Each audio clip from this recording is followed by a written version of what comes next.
और जो टिकट्स की बात है वो चर्चा चली हुई है और निश्चित तौर पर जल्दी ही आने वाले कुछ समय में टिकटों की घोषणा की जाएगी। जैसा कि भाजपा प्रचार में जुट चुकी है और कांग्रेस के भी प्रत्याशी फाइनल नहीं हुए हैं, तो ऐसे में कहीं ना कहीं मानते हैं कि कांग्रेस पीछे रह रही है इन सारी चीज़ों को लेकर? देखिए, कांग्रेस प्रचार में जुटी हुई है।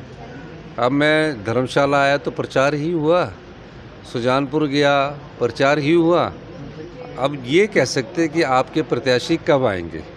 हमारे जो प्रत्याशी है वो चुनाव चिन्ह का प्रतिनिधित्व करेंगे, इसलिए प्रत्याशी चुनाव चिन्ह का ही प्रतिनिधित्व करेंगे, जो हाथ का निशान है उसका प्रतिनिधित्व करेंगे।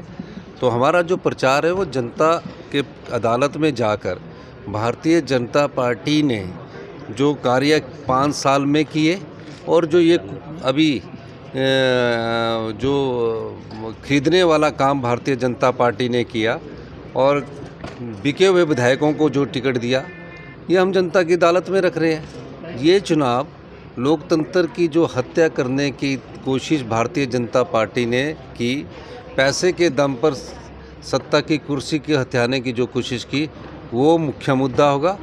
उसके अलावा जो हमने 15 महीने में जो आम जनता से संबंधित कार्य किए, उस संदर्भ को हम जनता की अदालत में उठाएंगे। सर, आप कह रहे हैं कि धर्मशाला में आप आए और कांग्रेस का प्रचार आपने किया, लेकिन अगर बात करें सुधीर शर्मा की तो वो कह रहे हैं कि सुखविंदर सिंह सुक्खू जो है वो मेरा प्रचार कर रहे हैं। बिके हुए विधायक के बारे में मैं ज़्यादा बोलना नहीं चाहता।